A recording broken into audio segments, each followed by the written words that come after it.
The moment I stepped into the gleaming penthouse suite on Central Park West for my granddaughter Marina's birthday fete, a familiar chill settled over me. This gathering, awash in stark modern art and the thrum of techno-lounge beats, felt less like an invitation and more like an expectation, a silent, growing demand that had echoed louder through the years. Grandma Alara is here, my son Rodney announced, his eyes still glued to the screen of his slim device.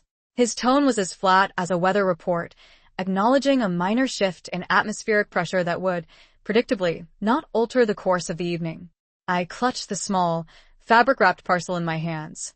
Inside, a painstakingly embroidered wall tapestry depicted a stylized wedding scene, featuring Marina in a flowing gown and her fiancé, Corbin, in a sharp suit.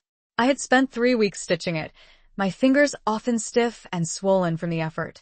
What no one knew was that, carefully sewn into the heart of the tapestry, was a sapphire, a family heirloom that had been passed down through 4 generations.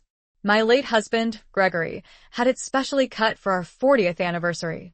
Marina had, on more than one occasion, hinted about its existence. When the time came for presents, my daughter-in-law, Colette, tapped a crystal flute. "Marina, darling, let's begin with the more intimate selections." Marina's gaze flickered to my package, then to my face, offering a polite smile that never quite reached her eyes. I stepped forward, presenting it. "Happy birthday, sweetheart." She accepted it with delicate, manicured fingers, the diamonds on her wrist catching the overhead spotlights. Corbin stood across the room, observing with a distant, critical air of someone evaluating an abstract sculpture. Marina unwrapped the tapestry. A hushed silence descended upon the room. She held it aloft, away from her cream silk dress, as if it were a relic unearthed from a forgotten chest.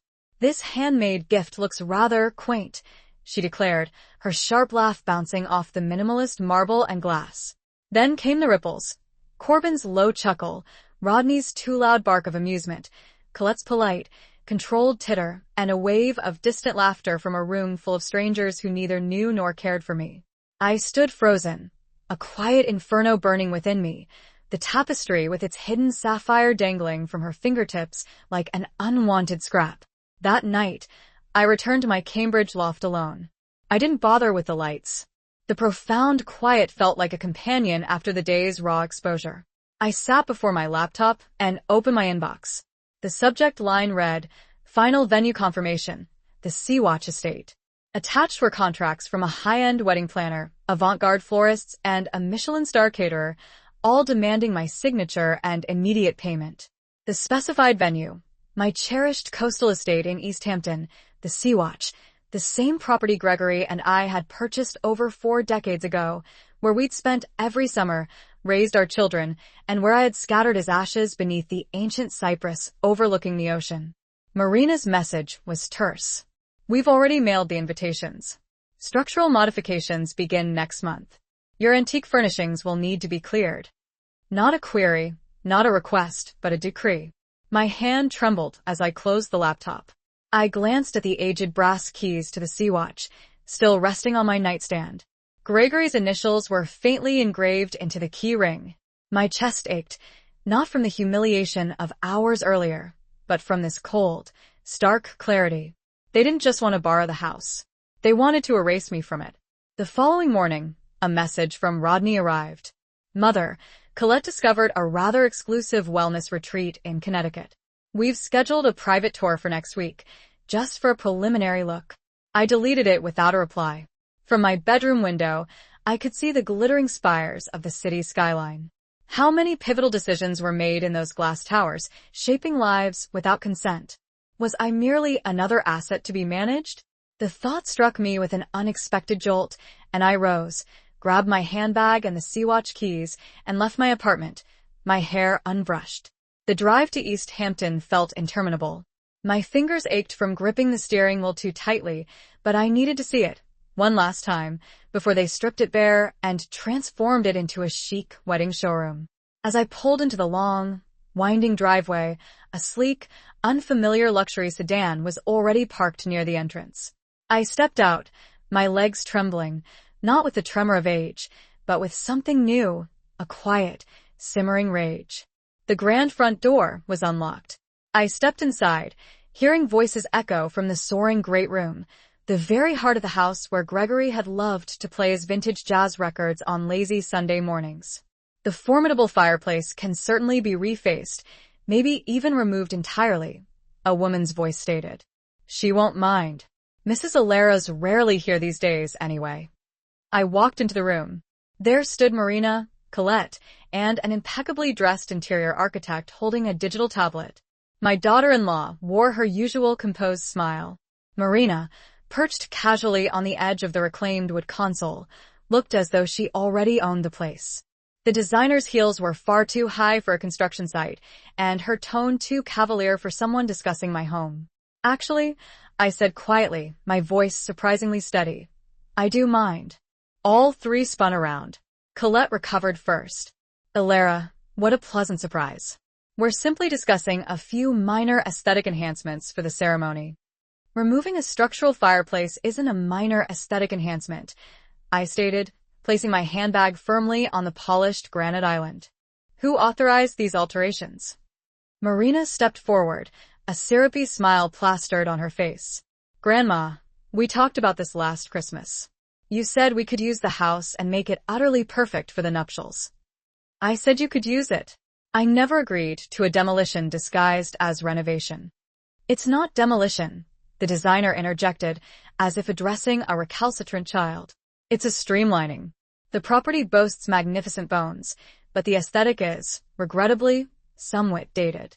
I turned toward the expansive window facing the ocean, the same view Gregory and I had contemplated over a morning coffee for decades. Minimalist white expanses, bespoke furniture, the designer continued, swiping through projected images. Instagram ready. Hampton's understated chic. Then I saw it. The mantelpiece where a framed photograph of Gregory and me used to sit was bare. In its place, a printed vision board displayed swatches of beige and mood lighting concepts. Where's my photograph? I asked, my voice barely a whisper. Colette looked around vaguely. Oh, we thoughtfully packed away some personal items to safeguard them during the updates. That night, after they had left, I went to the detached storage unit. 3 cardboard boxes, crudely labeled Alera's keepsakes, sat in a dusty corner. Inside, I found the photograph, our cherished anniversary album, Gregory's collection of vintage maritime maps, and the embroidered tapestry Marina had scorned, tossed on top like refuse. The sapphire was still nestled within its stitching. My phone rang. Rodney. Mother, regarding the wellness retreat, we really must discuss it. And about the Sea Watch, Colette, and I believe it's fiscally prudent to move it into a family trust, purely for tax advantages. I stared at the glossy brochure on the kitchen table. Golden Horizons, where independence meets assisted living. They were already sketching out a future that excluded me entirely. The next day, I met June, my oldest friend, for lunch at our usual tea room near the city library. June had never remarried after losing her husband. Men are like artisanal chocolates, she always quipped. Delightful, but not strictly necessary for a fulfilling existence. She listened silently as I recounted everything. Marina's party, the Sea Watch plans, the trust proposal, the brochures for retirement communities. When I finished, June didn't speak immediately. She put down her teacup and looked me directly in the eye. Alera, this isn't merely impolite. This is a hostile takeover. I blinked. They're orchestrating a maneuver to control your life, your assets, and your choices, and you are allowing it. I wanted to argue, to defend them, but the words caught in my throat, because she was undeniably right. Later that week, I had a checkup with Dr. Lyra, my cardiologist. She reviewed my chart, her brow furrowed. Your blood pressure is considerably elevated since your last visit. Any unusual stressors recently? I offered a hollow laugh. Define unusual. She folded her hands. Alera, at your age, persistent stress is dangerous. I've witnessed too many patients end up in the emergency room after prolonged family conflicts. It's not just unpleasant, it can be truly detrimental. Her words settled heavily within me. I had survived breast cancer. I had survived Gregory's death. I had survived raising a family through decades of tumultuous change. Was I truly going to allow a group of entitled relatives to be the force that finally dismantled me? On my way home, I walked past a small, unassuming neighborhood bank, the same one where Gregory and I had maintained our safe deposit box. I hadn't stepped inside in years. Within the box, everything remained untouched. Our marriage certificate, birth records, Gregory's rare collection of historical compasses, and documents the rest of the family didn't know existed, undisclosed insurance policies, secure account passwords, and the original, unencumbered deed to the Sea-Watch estate. That evening, my grandson Theron called. "Grandma, are you all right?" "You left the party quite abruptly." I reassured him that I was fine. He hesitated. "Dad left some documents in the home printer." I saw investment statements, a second mortgage, credit card balances. "I think they might be in financial distress." My grip on the phone tightened. As we spoke, I logged into my primary bank account. 3 failed login attempts had been made in the past week from an unrecognized device. So, this wasn't merely about the house or a wedding or even outward appearances. This was about desperation masquerading as familial concern. I had been on the defensive for too long. It was time to cease reacting and begin responding. The next morning, I called Gregory's old friend, Merrick Ashton, an estate attorney renowned for his unwavering discretion. We hadn't spoken in years, but when he heard my voice, he simply said, "Alara, what troubles you?" We met that afternoon at a quiet art gallery cafe, tucked away from the bustling avenues. Merrick looked older, with more silver in his beard, but his eyes were still piercingly sharp. I laid out every detail for him. The party, the Sea-Watch plans, the trust proposal, the financial red flags Theron had uncovered, the attempted account intrusions. Gregory would be appalled, he said. He anticipated more from Rodney, I replied. Merrick reviewed the digital documents Theron had emailed me.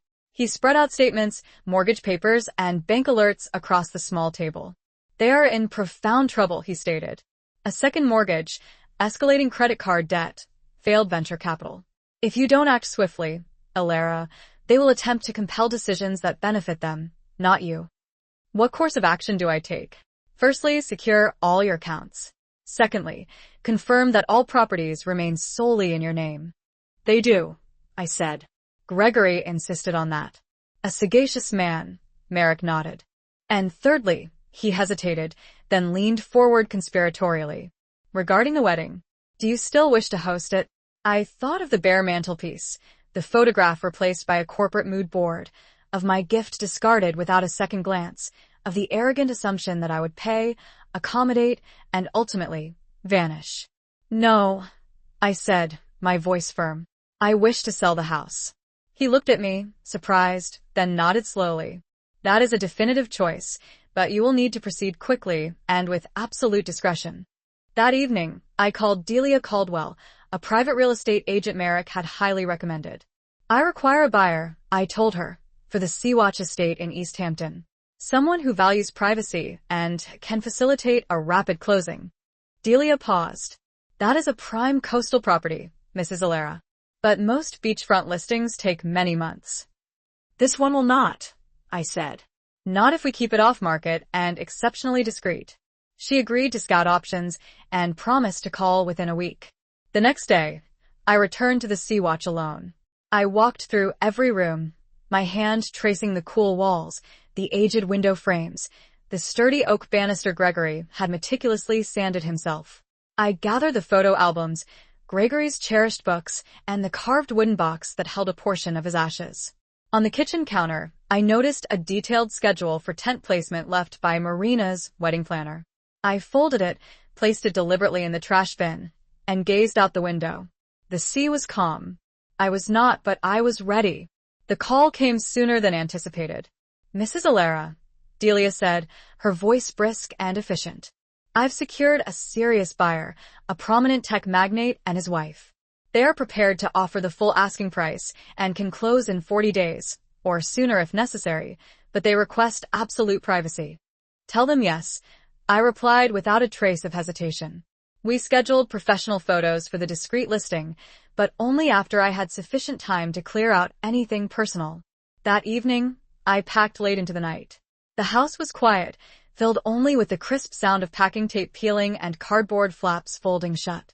I left behind the sterile decor they had already chosen, their fabric swatches and paint samples still taped to my bedroom wall as if they already belonged there. I took only what truly mattered: Gregory's ashes, our anniversary albums, the photograph from the mantelpiece, and the embroidered tapestry. As I was locking the grand front door, headlights approached slowly. A silver sedan stopped behind my car. Out stepped a woman with a clipboard. "Mrs. Alara?" she asked, looking surprised to see me. "I'm here from Lumina Events. Just conducting a quick layout check for the wedding marquee." "No need," I said calmly. "The wedding plans have changed." The bewildered look on her face told me Marina hadn't informed her yet. "Good. Back in the city, Theron joined me for dinner. Over roasted chicken, his childhood favorite, I shared the news. I'm selling the Sea-Watch estate," I told him. His fork froze midair. "Before the wedding?" I nodded. "The closing will be finalized before the date they planned." "They're going to lose their minds, Grandma." "Most likely," I said, a faint smile touching my lips. "But it is my property, and they've forfeited the right to assume anything when they cease treating me like family." He was quiet for a moment, then a genuine smile spread across his face. "You know what's remarkable, Grandma? I think I respect you more now than I ever have, and I've always held you in high regard." His words made my throat tighten in a way no other recent comment had. After dinner, as we cleared the dishes, Theron asked what I had expected. "Is this because of what Marina said about the tapestry?" I paused, rinsing a plate.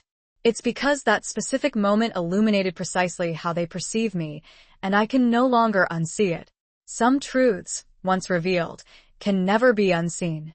The first clear signs that my family had discovered the sale arrived at precisely 11:23 p.m. 3 missed calls from Rodney, followed by 7 frantic texts from Marina. The last one was in all capital letters. "Please tell me this isn't true." I silenced my phone and slept soundly for the first time in weeks. The next morning, Rodney appeared at my loft apartment, still in his running clothes, red-faced and visibly sweating. "What in God's name are you doing?" he snapped the moment I opened the door. "Good morning to you, too," I said, stepping aside. "Coffee." "I don't want coffee. I want answers." Jocelyn Moreland. A private sale.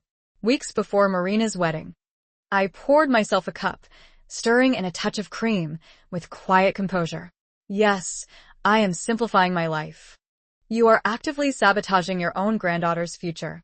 "My house," I reminded him gently. Rodney ran a hand through his thinning hair. "We've sent out invitations, secured substantial deposits. The venue cannot be changed now. Then I suggest you commence searching for alternatives." He stared at me, disbelief slowly simmering into outright rage. "This is all because of that party, isn't it? What Marina said. She was merely joking." "Mother, you are overreacting." I looked at him over the rim of my coffee cup, seeing with absolute clarity now what I had willfully ignored for years. "This is not about one comment, Rodney. It is about years of consistent behavior, yours included." "What precisely are you talking about?" "The brochures for so-called wellness retreats. The clandestine meetings with financial advisors to which I was conspicuously uninvited. The attempts to access my personal accounts." He opened his mouth to deny it, then closed it again, defeated. "I am in significant trouble, Mother," he admitted, his voice suddenly quieter, tinged with desperation. "The Northwood Venture Capital project collapsed. Investors are threatening legal action if I don't secure immediate capital. So, this is primarily about money." "No, it's both." "We are genuinely concerned about your well-being, too. But you did not inquire about my well-being. You formulated plans behind my back. That is not genuine concern. That is blatant control." He looked away, unable to meet my gaze. "The house closes in 5 weeks, I stated. And the proceeds will be deposited into new accounts, ones you will be entirely unable to access. You would do this to your own family." I walked to the large window and looked out over the sprawling city skyline. "You already did." I settled into the serene Cambridge loft on a rainy Thursday afternoon. It bore no resemblance to the Sea-Watch estate. No crashing waves outside, no salt lingering in the air, but it was unequivocally mine. Clean lines, expansive windows, modern amenities, and a profound quiet. Not the quiet of emptiness, but the quiet of genuine peace. 2 days later, Theron arrived with a fine bottle of wine and a small, elegantly wrapped gift bag. A housewarming present, he said, handing it to me with a shy smile. Nothing extravagant. Inside was a framed photograph. The sea watch at sunset, golden light spilling through its windows, waves gently caressing the shore. It's exquisite, I said, genuinely touched. I captured that last summer. I always felt that particular moment encapsulated something vital about the place. I glanced around my new, minimalist space. You know what's peculiar? He said, settling into the plush sofa. You appear lighter here. More content. I nodded.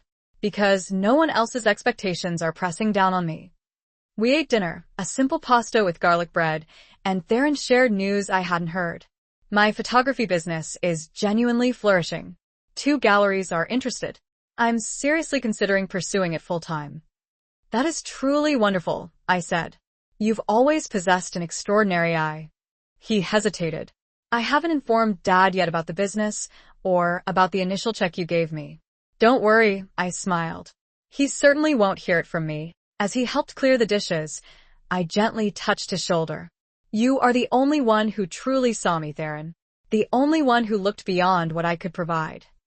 He didn't utter a word, but his eyes softened with understanding. That night, I stood by the expansive windows, watching the city lights shimmer on the Charles River below.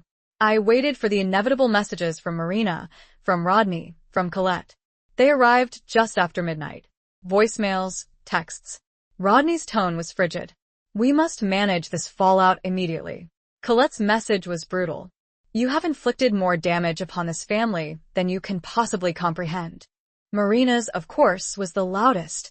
16 rapid-fire messages culminating with, my life is utterly ruined, and it is all your fault. I turned the phone face down and slept profoundly for the first time in what felt like months. No one had asked how I was. But for once, I didn't need them to. A few days later, Jessica called me unexpectedly. I encountered Marina at a high-end department store, she said, skipping all pleasantries. She was returning wedding gifts.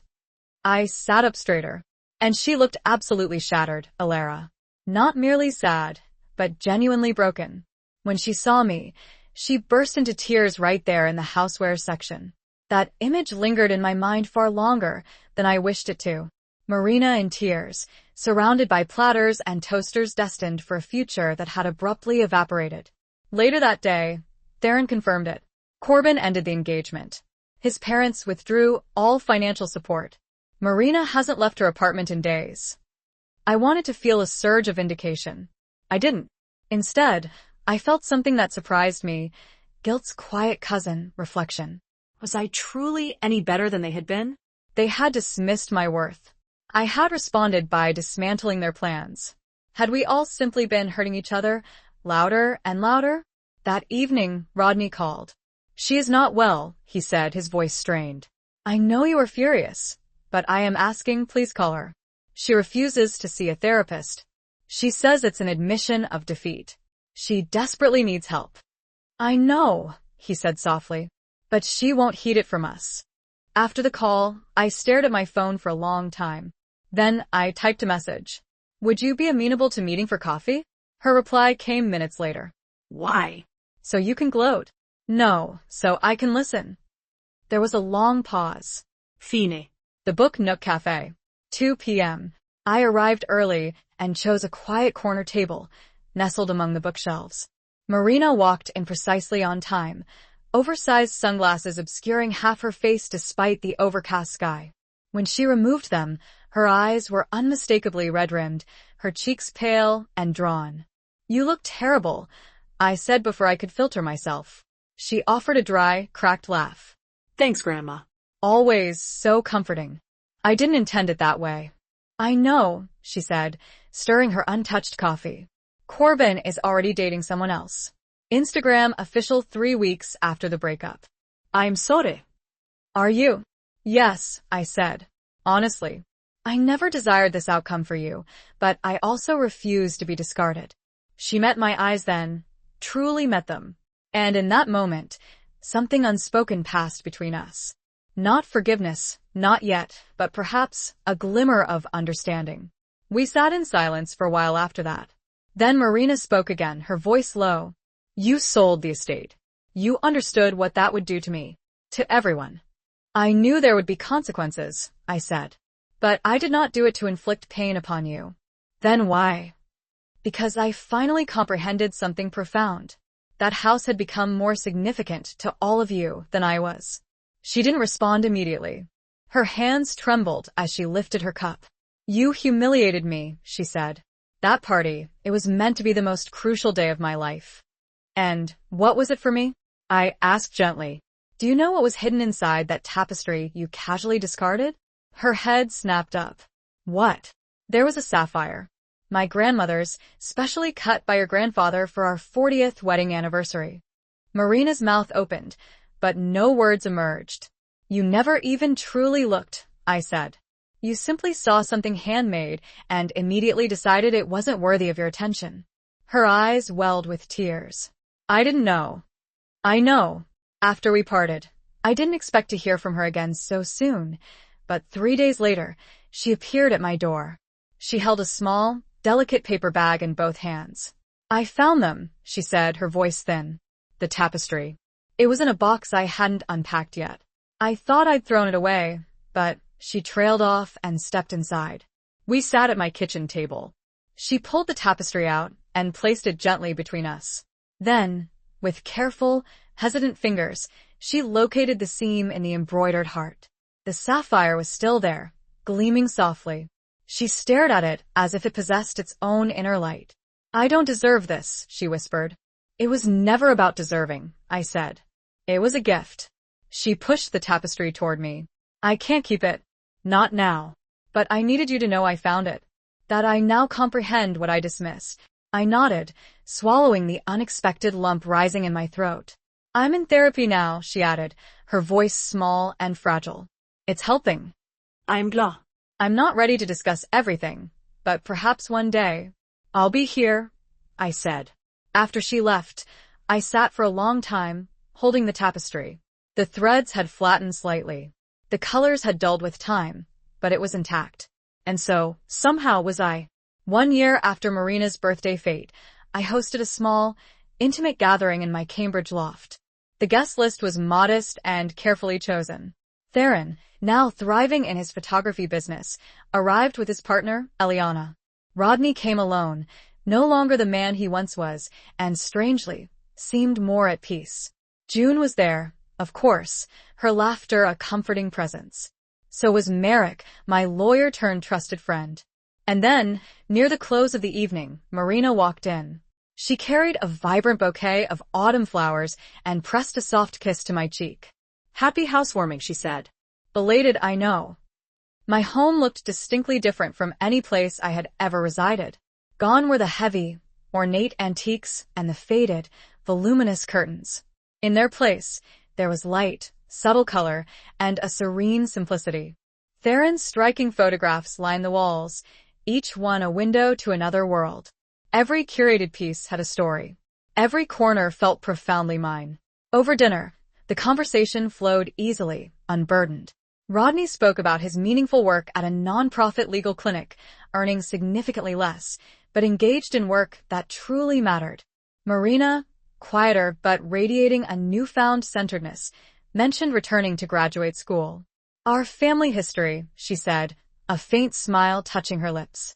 What I was studying before I became so distracted. After dessert, Theron raised his glass, the clink of crystal soft in the air. To Grandma Alara, who taught us that it's truly never too late to stand up for yourself. And that true value isn't always immediately visible on the surface, Marina added, her gaze resting on me. Later, as guests began to gather their coats and offer their goodbyes, Marina pulled me gently aside. I have something for you, she said, reaching into her elegant handbag. It was a small, velvet-covered box. Inside sat the sapphire, now exquisitely reset into a delicate silver pendant. I know you said I could keep it, she said quickly, her words a soft rush. But I had it reset for you. I believe you should wear it, not hide it away for someone else's future that may never materialize. I lifted the necklace from the box. It sparkled with a quiet brilliance in the soft lamplight. It's beautiful, I said, my voice barely above a whisper. Marina smiled, her eyes bright and clear. When you sold the Sea-Watch, I was incandescent with rage. But it forced me to confront a multitude of truths about who I was pretending to be and who I genuinely wished to become. We stood in a comfortable silence for a moment. Then, with gentle hands, I fastened the pendant around my neck. After everyone had departed, I walked to the balcony. The Charles River shimmered below, city lights reflecting off its tranquil surface like scattered jewels. The Sea-Watch estate was gone. The family dynamics I had once known had fractured irrevocably. But what remained, what had been painstakingly rebuilt, felt profoundly real. Not flawless, perhaps, but true. And definitively mine.